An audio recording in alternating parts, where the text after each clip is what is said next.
ഇടുക്കി, കോട്ടയം, പത്തനംതിട്ട ജില്ലകളിലാണ് ഉരുൾപൊട്ടലും മണ്ണിടിച്ചിലും ഉണ്ടായത്. റാന്നി പൂർണ്ണമായും വെള്ളത്തിനടിയിലായി.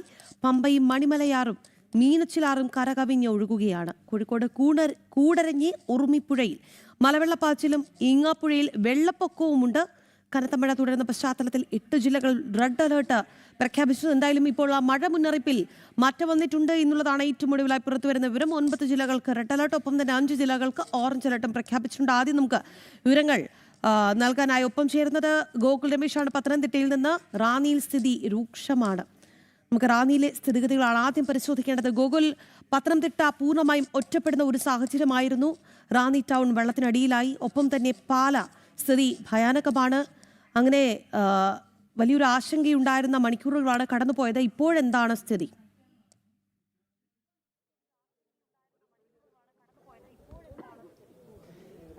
രാഖി, നിലവിൽ മഴ മാറി നിൽക്കുന്നുണ്ട്. മഴ മാറി നിൽക്കുന്നത് ഏറെ ആശ്വാസകരം തന്നെയാണ്. പക്ഷേ അതേസമയം തന്നെ വെള്ളം കാര്യമായിട്ട് ഇറങ്ങിപ്പോയി തുടങ്ങിയിട്ടില്ല എന്നുള്ളത് മാത്രമാണ് നമുക്ക് കാണുവാനായിട്ട് സാധിക്കുന്നത്. റാന്നിയിലാണ് ഇപ്പോൾ നിൽക്കുന്നത്. റാന്നി മേഖലയിൽ രാവിലെ ഉള്ളതുപോലെ തന്നെ വെള്ളക്കെട്ട് തുടരുന്ന സ്ഥിതിവിശേഷം തന്നെയാണ് നമുക്കിപ്പോൾ കാണുവാനായിട്ട് സാധിക്കുന്നത്. ദൃശ്യങ്ങളിൽ നമുക്ക് കാണുവാനായിട്ട് സാധിക്കും. കുട്ടവഞ്ചി അടക്കം ഈ രക്ഷാപ്രവർത്തനത്തിനായിട്ട് അങ്ങോട്ട് പോകുന്ന കാഴ്ചകളാണ് കാണുവാനായിട്ട് സാധിക്കുന്നത്. ഒപ്പം തന്നെ ഈ വെള്ളത്തിൽ കുടുങ്ങിപ്പോയ മറ്റൊരു കാറിനെയും നമുക്ക് അവിടെ കാണുവാനായിട്ട് സാധിക്കും. അതായത് വെള്ളത്തിലേക്ക് ഇറങ്ങിപ്പോയിട്ടുള്ള ഒരു കാറാണ്. ആ കാർ അവിടെ അല്പസമയം മുമ്പാണ് പെട്ടുപോയിരിക്കുന്നത്. അതായത് പുത്തൻ കാറാണ്. അത് ഇന്നലെ ആണ് അതിൻ്റെ രജിസ്ട്രേഷനൊക്കെ പൂർത്തിയായി കിട്ടിയ കാറാണ്.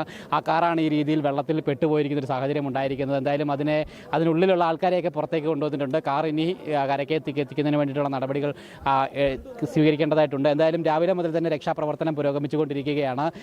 ഫയർഫോഴ്സിൻ്റെയും അതോടൊപ്പം തന്നെ പോലീസിൻ്റെയും ഒക്കെ നേതൃത്വത്തിൽ, NDRFിൻ്റെയും ഒക്കെ നേതൃത്വത്തിലാണ് രക്ഷാപ്രവർത്തനങ്ങൾ നടന്നു വന്നുകൊണ്ടിരിക്കുന്നത്. അല്പസമയം മുമ്പാണ് കോന്നി അടവിയിൽ നിന്നുള്ള എക്കോ ടൂറിസത്തിൻ്റെ ഭാഗമായിട്ടുള്ള കുട്ടവഞ്ചികൾ, 5 കുട്ടവഞ്ചികൾ കൂടി ഇങ്ങോട്ടേക്ക് എത്തിച്ചത്. അതിൽ 3 കുട്ടവഞ്ചി ഈ ഭാഗത്ത് ഇറക്കി മറ്റ് 2 കുട്ടവഞ്ചികൾ മറ്റൊരു ഭാഗത്തേക്ക് കൊണ്ടുപോവുകയും ചെയ്തിട്ടുണ്ട്. ആ കുട്ടവഞ്ചിയിലും കൂടെ ഇപ്പോൾ രക്ഷാപ്രവർത്തനം നടത്തിക്കൊണ്ടിരിക്കുകയാണ്. മറ്റ് 2 ഡിങ്കി ബോട്ടുകളുണ്ട്. അതുകൂടാതെ മറ്റൊരു വള്ളം കൂടിയുണ്ട്. അങ്ങനെ 3 വള്ളങ്ങളും 3 കുട്ടവഞ്ചികളുമാണ് ഇപ്പോൾ ഈ പ്രദേശത്ത് രക്ഷാപ്രവർത്തനം നടത്തിക്കൊണ്ടിരിക്കുന്നത്. ഇനി അധികം ആളുകളില്ല രക്ഷപ്പെടുത്താൻ വേണ്ടി എന്നുള്ളതാണ് റാന്നി MLA, പഴകുളം മധു അല്പസമയം മുമ്പ് നമ്മളോട് ഔദ്യോഗികമായിട്ട് അറിയിക്കുകയും ചെയ്തിരിക്കുന്നത്. പക്ഷേ ഈ പല ഭാഗങ്ങളിലും ആളുകൾ വീടുകളിൽ ഇപ്പോഴും കുടുങ്ങിക്കിടക്കുന്നുണ്ട് എന്നുള്ളതാണ് ഈ തിരിച്ചു വരുന്ന ആളുകളുടെ പ്രതികരണങ്ങളിൽ നിന്ന് നമുക്ക് മനസ്സിലാക്കുവാനായിട്ട് സാധിക്കുന്നത്. അതായത് വീടുകളിലൊക്കെ പ്രായമായവരും മുതിർന്നവരും സ്ത്രീകളും കുട്ടികളും ഉൾപ്പെടെയുള്ള ആളുകൾ ഇപ്പോഴും 2ാം നിലയിലൊക്കെ നിൽക്കുന്നുണ്ട് എന്നുള്ള കാര്യം അറിയുവാനായിട്ട് സാധിക്കും. എന്തായാലും അവരെയൊക്കെ കൊണ്ടുവരുന്നതിന് വേണ്ടിയിട്ടാണ് കൂടുതൽ ഈ ബോട്ടുകളും സൗകര്യങ്ങളും ഒക്കെ എത്തിച്ചിരിക്കുന്നത്. എന്തായാലും വെള്ളം ഇറങ്ങി തുടങ്ങുന്നില്ല കാര്യമായിട്ട് എന്നുള്ളതാണ് ഒരു ആശങ്കയായിട്ട് നിലനിൽക്കുന്ന കാര്യം. മഴ മാറി നിൽക്കുന്നുണ്ട് രാവിലെ മുതൽ തന്നെ. എന്തായാലും ഇവിടെ നിന്നും ഇറങ്ങുന്ന ഈ വെള്ളം പൂർണ്ണമായിട്ടും ആറന്മുള ഭാഗത്തേക്കാണ് ഇനി ഒഴുകി എത്തുന്നത്.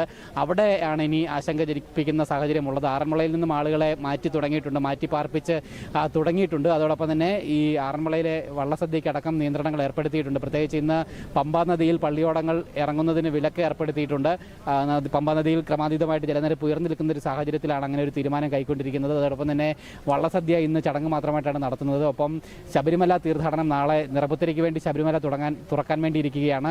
ശബരിമലയിലേക്ക് തീർത്ഥാടകരെ പ്രവേശിപ്പിക്കുന്ന കാര്യത്തിൽ ഒരു തീരുമാനം ഇനിയും ആയിട്ടില്ല. പമ്പാ നദിയിൽ ജലനിരപ്പ് ഉയർന്നിരിക്കുന്ന സാഹചര്യത്തിൽ ഏതെങ്കിലും രീതിയിലുള്ള നിയന്ത്രണങ്ങൾ കൊണ്ടുവരുമോ എന്നുള്ള കാര്യം ഇനി എന്തായാലും അറിയേണ്ടതാണ്. ബാക്കി മറ്റ് പ്രദേശങ്ങളിലൊക്കെ തന്നെ കാര്യമായിട്ട് ആളപായമൊന്നും തന്നെ ഉണ്ടായിട്ടില്ല എന്നുള്ളതാണ് പത്തനംതിട്ട ജില്ലയെ സംബന്ധിച്ചിടത്തോളം ഏറെ ആശ്വാസം. 2 ഉരുൾപൊട്ടലുകളാണ് റിപ്പോർട്ട് ചെയ്തിരിക്കുന്നത്. ഒന്ന് ചിറ്റാർ ഭാഗത്തും ഒന്ന് കോന്നി ഭാഗത്തുമാണ് റിപ്പോർട്ട് ചെയ്തിരിക്കുന്നത്. അവിടങ്ങളിൽ ആളുകൾ കുടുങ്ങിക്കിടപ്പുണ്ടെങ്കിലും അവരെ മാറ്റിപ്പാർപ്പിക്കേണ്ടതായിട്ടുള്ള സാഹചര്യമില്ല. അവർക്ക് വേണ്ടിയിട്ടുള്ള ഭക്ഷണവും മരുന്നും ഒക്കെ എത്തിച്ചിട്ടുണ്ട് എന്നുള്ളതാണ് ജില്ലാ കളക്ടർ തന്നെ ഔദ്യോഗികമായിട്ട് അറിയിച്ചിരിക്കുന്നത്. ഒപ്പം SP-യും ജില്ലാ കളക്ടറും റാന്നി MLA അടക്കമുള്ള ആളുകൾ ഇവിടുത്തെ രക്ഷാപ്രവർത്തനങ്ങൾ ഏകോപിപ്പിക്കുകയും ചെയ്യുന്നുണ്ട്. എന്തായാലും മറ്റ് ആളപായമൊന്നും തന്നെ ഇതുവരെ റിപ്പോർട്ട് ചെയ്തിട്ടില്ല. മഴ മാറി നിൽക്കുകയാണ്. ഇനി വെള്ളം ഒന്ന് ഇറങ്ങി തുടങ്ങിയാൽ മതി. അതേസമയം തന്നെ ആറന്മുളയിലേക്ക് ഈ വെള്ളം ഒഴുകി എത്തുമ്പോൾ ഉണ്ടാകുന്ന ഒരു സാഹചര്യത്തിലാണ് ഇപ്പോൾ നടപടികൾ കൂടുതലായിട്ട് പുരോഗമിച്ചുകൊണ്ടിരിക്കുന്നത്. ശരി ഗോകുൽ, എന്തായാലും റാന്നിയിൽ ഒരു ആശ്വാസമുണ്ട്. അവിടെ മഴ മാറി നിൽക്കുന്നു എന്നുള്ളതാണ്. വെള്ളമൊന്ന് ഇറങ്ങിയാൽ അത് വലിയൊരു ആശ്വാസമായി മാറും എന്നുള്ളത് തന്നെയാണ് ഗോകുൽ രമേശ് റിപ്പോർട്ട് ചെയ്തത്. ഈ മധ്യ കേരളത്തിലാണ് മഴക്കെടുതി രൂക്ഷമായിട്ടുള്ളത്. മഴ വ്യാപക നാശം വിതച്ചത് പത്തനംതിട്ട, കോട്ടയം, ഇടുക്കി ജില്ലകളിലാണ്. നമുക്ക് ഇനി കോട്ടയത്തെ സ്ഥിതിഗതികളാണ് പരിശോധിക്കേണ്ടത്.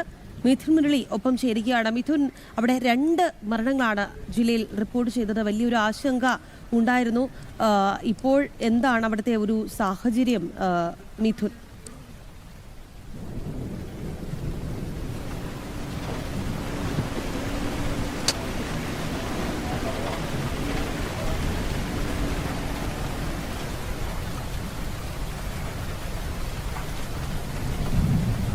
സംസ്ഥാനത്ത് മഴക്കെടുതി രൂക്ഷമാണ്. നേരത്തെ സൂചിപ്പിച്ചതുപോലെ മധ്യകേരളത്തിലാണ് മഴ വ്യാപക നാശം വിതച്ചിരിക്കുന്നത്. പത്തനംതിട്ട, കോട്ടയം, ഇടുക്കി ജില്ലകളിലാണ് വലിയ നാശം വിതച്ചിരിക്കുന്നത്. എന്തായാലും ഇപ്പോൾ റാന്നിയിൽ മഴ അല്പമൊന്ന് മാറി നിൽക്കുന്നുണ്ട് എന്നത് വലിയ ആശ്വാസകരം തന്നെയാണ്.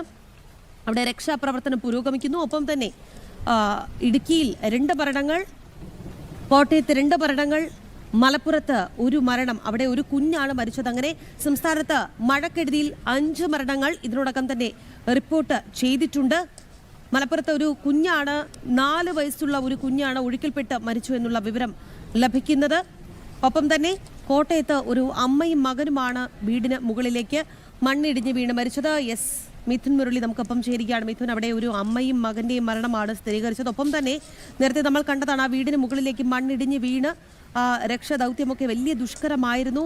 ഇനി ആരെങ്കിലും എവിടെയെങ്കിലും കുടുങ്ങിക്കിടക്കുന്ന ഒരു സാഹചര്യമുണ്ടോ? എന്താണ് ജില്ലയിലെ നിലവിലത്തെ സാഹചര്യം മിഥുൻ?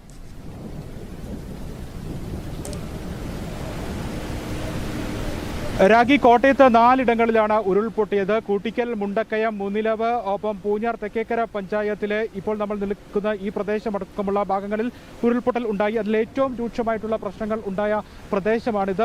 2 പേരുടെ മരണം സംഭവിച്ചത് ഈ മേഖലയിൽ ഉരുൾപൊട്ടൽ ഉണ്ടായാണ്. ഇന്ന് പുലർച്ചെ 2 മണിയോടെയാണ് ഈ മേഖലയിൽ ഉരുൾപൊട്ടൽ ഉണ്ടായത്. വലിയ മലയുടെ മുകളിൽ നിന്ന് മണ്ണും പാറകളും ഇടിഞ്ഞ് ഇവിടെ ഉണ്ടായിരുന്ന വീടിന് മുകളിലേക്ക് നിലം പതിക്കുകയായിരുന്നു. വീട് പൂർണ്ണമായും തകർന്ന് പോയ സാഹചര്യമായിരുന്നു. പയ്യാനിത്തോട്ടം പൂഞ്ഞാർ തെക്കേക്കര പഞ്ചായത്തിലെ ഉൾപ്പെടുന്ന വാർഡാണ്. ഇവിടെയാണ് രൂക്ഷമായിട്ടുള്ള മഴക്കെടുതി കോട്ടയം ജില്ലയിൽ സംഭവിച്ചിരിക്കുന്നത്. ഇന്നലെ അർദ്ധരാത്രിയോടെ ഉണ്ടായ ഉരുൾപൊട്ടൽ, പുലർച്ചെ 2 മണിക്കുണ്ടായ ഉരുൾപൊട്ടൽ, ശക്തമായ മഴയാണ് ഇന്നലെ രാത്രി 9 മണി മുതൽ ഈ മേഖലയിൽ പെയ്തത്. കുറഞ്ഞ സമയത്തിൽ കൂടുതൽ മഴ പെയ്തു. അതാണ് ഉരുൾപൊട്ടലിലേക്കടക്കം വഴിവെച്ചത് എന്നുള്ളതാണ് നാട്ടുകാർ പറയുന്ന കാര്യം. നിർത്താതെ പെയ്യുന്ന മഴയായിരുന്നു. അതിനിടയിലാണ് രാത്രി 2 മണിയോടെ ഉരുൾപൊട്ടൽ ഉണ്ടാവുകയും ഇവിടെ വീട്ടിലുണ്ടായിരുന്ന മണപ്പാട്ടിൽ ജോണിയുടെ വീട് തകരുകയും 2 പേർ, വീട്ടിലുണ്ടായിരുന്ന 2 പേരായിരുന്നു, അമ്മയും മകനും. അമ്മ 46 വയസ്സുള്ള റെജീന, മകൻ 18 വയസ്സുള്ള ജോസഫ്, 2 പേരാണ്. 2 പേരുടെ ജീവനെടുത്താണ് ഈ ഉരുൾപൊട്ടൽ വിനാശകരമായിട്ടുള്ള ഒരു സ്ഥിതിവിശേഷം ഇവിടെ ഉണ്ടാക്കിയത്. 2 പേർ രാത്രിയിൽ വീട്ടിൽ കിടന്ന് ഉറങ്ങുകയായിരുന്നു. ജോണി ഈ മറ്റൊരു വീട്ടിലേക്ക്, ഈ ഗ്രഹനാഥൻ ഇവിടെ അടുത്തു തന്നെയുള്ള ഒരു വയോധികനെ കൂട്ടുകിടക്കുന്നതിന് വേണ്ടി ആ വീട്ടിലേക്ക് പോയിരിക്കുകയായിരുന്നു. അവർക്ക് മറ്റു 2 മക്കൾ കല്യാണം കഴിഞ്ഞ് മാറി മറ്റു വീടുകളിലുള്ള 2 മക്കളുമാണ് ഉള്ളത്. റെജീനയും മകനും മാത്രമായിരുന്നു ഈ വീട്ടിൽ ഉണ്ടായിരുന്നത്. രാത്രി ഉരുൾപൊട്ടി ഈ മലമുകളിൽ നിന്നും, ഇപ്പോൾ ദൃശ്യങ്ങളിൽ കാണുന്ന ഈ മലമുകളിൽ നിന്നും പാറക്കൂട്ടവും മണ്ണും ഈ വീടിന് മുകളിലേക്ക് പതിക്കുകയായിരുന്നു. വാർക്ക വീടായിരുന്നു, കോൺക്രീറ്റ് വീടായിരുന്നു. വലിയ പാറക്കൂട്ടം വീടിന് മുകളിലേക്ക് പതിച്ചപ്പോൾ ഈ കോൺക്രീറ്റ് പാളികൾ പൂർണ്ണമായും തകർന്ന് മണ്ണിനടിയിലേക്ക് നിലം പതിച്ചു. പിന്നീട് ഏറെ ദുർഘടമായിട്ടാണ് ഇവിടുത്തെ രക്ഷാപ്രവർത്തനമടക്കം നടത്തിയത്. പുലർച്ചെ 3 മണിയോടെ ഫയർഫോഴ്സും മറ്റ് സുരക്ഷാ ഉദ്യോഗസ്ഥരും പോലീസും അടക്കം ഈ പ്രദേശത്തേക്ക് എത്തിയിരുന്നു. നാട്ടുകാർ ഏറെ പരിഭ്രാന്തരായി ഈ പ്രദേശത്തേക്ക് തടിച്ചുകൂടി. ഈ ഭാഗത്ത് മറ്റ് വീടുകളും ഉള്ളതാണ്. ഈ പ്രദേശത്തോട് ചേർന്ന് തന്നെ മറ്റു ഭാഗങ്ങളിലും വീടുകളുണ്ട്. നാട്ടുകാരെല്ലാം പുലർച്ചെ ഉള്ള ഈ സമയത്ത്, ഉരുൾപൊട്ടലുണ്ടായ സമയത്ത് വലിയ പരിഭ്രാന്തരാവുകയായിരുന്നു. 3 മണിയോടുകൂടി തന്നെ രക്ഷാപ്രവർത്തനം ആരംഭിച്ചു. പക്ഷേ മണ്ണ് പൂർണ്ണമായും ഈ വീടിന് മുകളിലേക്ക് അടിഞ്ഞുകൂടുകയും പാറക്കല്ലുകൾ ഉരുണ്ട് വീടിന് മുകളിലേക്ക്, കോൺക്രീറ്റ് വീടിന് മുകളിലേക്ക് പതിക്കുകയും ചെയ്തതോടുകൂടി വീട് പൂർണ്ണമായും മണ്ണിനടിയിലേക്ക് നിലം പതിക്കുകയായിരുന്നു. അത് രക്ഷാപ്രവർത്തനത്തെ അടക്കം ദുർഘടമാക്കി എന്നുള്ളതാണ്. ഏറെ സമയം നടത്തിയ തിരച്ചിലിനൊടുവിലാണ് ഈ 2 മൃതദേഹങ്ങളും കണ്ടെടുക്കാൻ സാധിച്ചത്. ഇവിടെ ഒരു വീട് ഇങ്ങനെ ഉണ്ടായിരുന്നോ, ഒരു കോൺക്രീറ്റ് വീട്, വാർക്ക വീട് ഈ പ്രദേശത്ത് ഉണ്ടായിരുന്നോ എന്ന സംശയം തോന്നുന്ന രീതിയിലേക്ക് ഇവിടുത്തെ ഭൂപ്രകൃതി ആകെ മാറിയിരിക്കുന്നു എന്നുള്ളതാണ്. ചതുപ്പ് നിറഞ്ഞ മണ്ണ് ഇവിടെ വന്ന് നിലം പതിച്ചിരിക്കുന്നു. ഈ ആളുകൾ ഇവിടെ രക്ഷാപ്രവർത്തനം അടക്കം നടത്താൻ വേണ്ടി ആളുകൾ ഇവിടേക്ക് എത്തുമ്പോൾ ആളുകളുടെ കാൽപാദങ്ങൾ ഈ മണ്ണിൽ പൂണ്ടുപോകുന്ന ഒരു സ്ഥിതിവിശേഷമായിരുന്നു.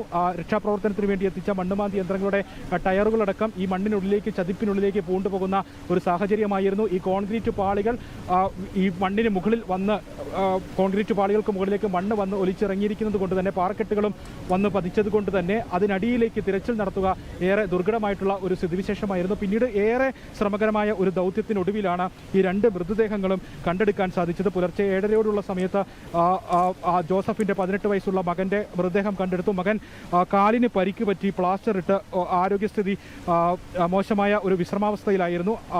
അമ്മ റജീന 46 വയസ്സാണുള്ളത്.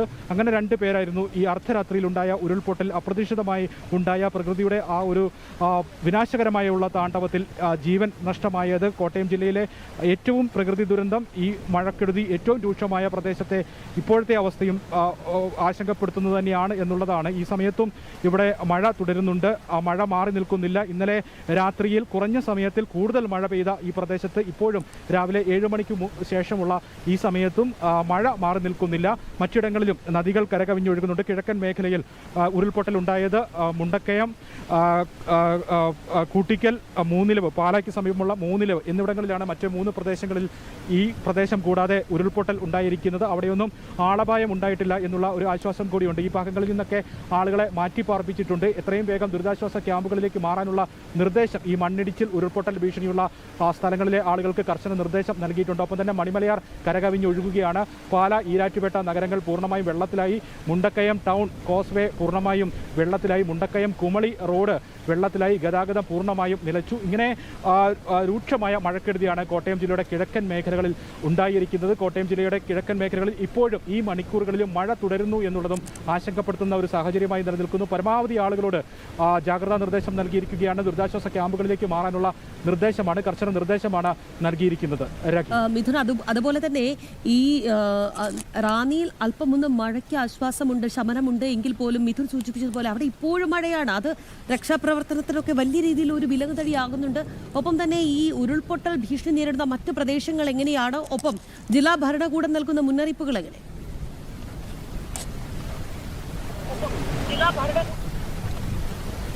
രാജി കർശന നിർദ്ദേശമാണ് നൽകുന്നത്. പ്രത്യേകിച്ച് കിഴക്കൻ മേഖലയിൽ മഴ തുടരുന്ന ഒരു സാഹചര്യം ഉള്ളതുകൊണ്ട് തന്നെ പരമാവധി ആളുകളോട് ഈ ജാഗ്രത പാലിക്കാനും ഒപ്പം ഈ മറ്റിടങ്ങളിലേക്ക് ഈ ഏത് സമയത്തും ഈ സ്കൂളുകളും ക്ലബ്ബുകളും ഒഴിഞ്ഞ കെട്ടിടങ്ങൾ, സുരക്ഷിതമായിട്ടുള്ള ഒഴിഞ്ഞ കെട്ടിടങ്ങൾ ഉണ്ടെങ്കിൽ അത് ദുരിതാശ്വാസ ക്യാമ്പുകളാക്കി മാറ്റുന്നതിനുള്ള അടിയന്തര പ്രവർത്തനങ്ങളാണ് ജില്ലാ ഭരണകൂടം ഏകോപിപ്പിക്കുന്നത്. എത്രയും വേഗം ഈ ദുരിതാശ്വാസ ക്യാമ്പുകളിലേക്ക് മാറുന്നതിനുള്ള നിർദ്ദേശമാണ്, കർശന നിർദ്ദേശമാണ് ഈ കിഴക്കൻ മേഖലയിലെ ജനങ്ങൾക്ക് നൽകിയിരിക്കുന്നത്. ഇപ്പോഴും കിഴക്കൻ മേഖലയിൽ ഈ ഉരുൾപൊട്ടൽ ഉണ്ടായ പ്രദേശത്തിനോട് ചേർന്ന പ്രദേശങ്ങളിൽ അപകട ഭീഷണി നിലനിൽക്കുന്നുണ്ട്. പ്രത്യേകിച്ച് ഈ പാലായിൽ മൂന്നിലവ്, തീക്കോയി അടക്കമുള്ള മേഖലകൾ, ഈരാറ്റുപേട്ടയോട് ചേർന്നിരിക്കുന്ന മേഖലകൾ, ഈരാറ്റുപേട്ടയിൽ ഇപ്പോൾ ഈ ഉരുൾപൊട്ടൽ ഉണ്ടായിരിക്കുന്ന പയ്യനാത്തോട് പ്രദേശത്തോട് ചേർന്നിരിക്കുന്ന മറ്റു മേഖലകൾ, ഇവിടെയുള്ള ആളുകളോടെല്ലാം പരമാവധി ജാഗ്രതാ നിർദ്ദേശം നൽകിയിരിക്കുന്നു. മറ്റിടങ്ങളിലേക്ക് ദുരിതാശ്വാസ ക്യാമ്പുകളിലേക്ക് മാറിപ്പോകാനുള്ള നിർദ്ദേശം നൽകിയിരിക്കുന്നു. കുറഞ്ഞ സമയം കൊണ്ട് കൂടുതൽ മഴ, അതാണ് ഇവിടെ സംഭവിച്ചിരിക്കുന്നത്. ഉരുൾപൊട്ടലിന് മുന്നോടിയായി ഇന്നലെ ഇവിടെ കുറഞ്ഞ സമയം കൊണ്ട് കൂടുതൽ മഴയാണ്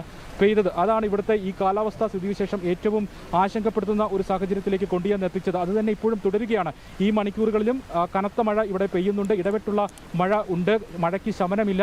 ഈ മേഖലകളിൽ എല്ലാം തന്നെ മഴ തുടരുന്നു എന്നുള്ളത് ആശങ്കപ്പെടുത്തുന്ന സാഹചര്യം. അതോടൊപ്പം ഈ മണിമലയാറിൻ്റെയും മീനച്ചിലാറിൻ്റെയും എല്ലാം കൈവഴികൾ കരകവിഞ്ഞൊഴുകുന്നു. ഇവിടെ ഈ ഉരുൾപൊട്ടൽ ഉണ്ടായതുകൊണ്ട് തന്നെ നദികളിലും തോടുകളിലും ജലനിരപ്പ് ഉയർന്നിട്ടുണ്ട്. വീടുകളിലേക്ക് വെള്ളം കയറിയിട്ടുണ്ട്. വീടുകളിൽ വെള്ളവും ചെളിയും അടിഞ്ഞു കിടക്കുന്ന സാഹചര്യം. പലയിടങ്ങളിലും രാവിലെ ടെറസിന് മുകളിലുമൊക്കെ ആളുകൾ അഭയം പ്രാപിക്കുകയായിരുന്നു. പിന്നീട് ഫയർഫോഴ്സും മറ്റുമെത്തി അവരെ സുരക്ഷിത കേന്ദ്രങ്ങളിലേക്ക് മാറ്റുന്ന പ്രവർത്തനങ്ങളായിരുന്നു രാവിലെ കോട്ടയം ജില്ലയുടെ വിവിധ മേഖലകളിൽ നിന്ന്.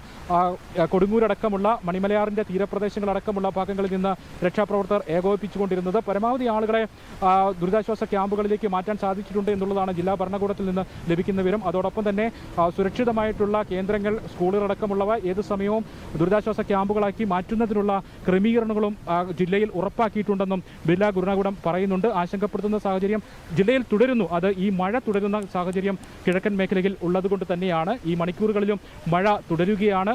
പരമാവധി ആളുകളോട് ജാഗ്രത പുലർത്താൻ, കിഴക്കൻ മേഖലയിൽ ദുരിതാശ്വാസ ക്യാമ്പുകളിലേക്ക് മാറാനുള്ള നിർദ്ദേശമാണ് നിലവിൽ നൽകിയിരിക്കുന്നത്. മഴ കിഴക്കൻ മേഖലയിൽ തുടരുകയാണ്. മഴയ്ക്ക് ശമനമില്ല എന്നുള്ളതാണ് ഈ മണിക്കൂറുകളിലും പങ്കുവയ്ക്കാനുള്ളത്. മഴയ്ക്ക് ശമനമില്ല എന്നുള്ളത് തന്നെയാണ് വലിയ ആശങ്കയായി മാറുന്നത്. ഒപ്പം മിഥുൻ സൂചിപ്പിച്ചതുപോലെ കിഴക്കൻ മേഖലയിൽ വലിയ മഴയാണ്. അതുകൊണ്ട് തന്നെ അവിടെ ആളുകളോട് മാറി താമസിക്കണമെന്ന് ജില്ലാ ഭരണകൂടം നിർദ്ദേശവും നൽകിയിട്ടുണ്ട്. ഒപ്പം തന്നെ പലയിടങ്ങളിലും ദുരിതാശ്വാസ ക്യാമ്പുകൾ പ്രവർത്തിക്കുന്നുണ്ട്. അവിടേക്ക് മാറണമെന്ന നിർദ്ദേശം ഉണ്ട്. ഇപ്പോഴും ഉരുൾപൊട്ടൽ ഭീഷണി നേരിടുന്ന പ്രദേശങ്ങളുണ്ട്.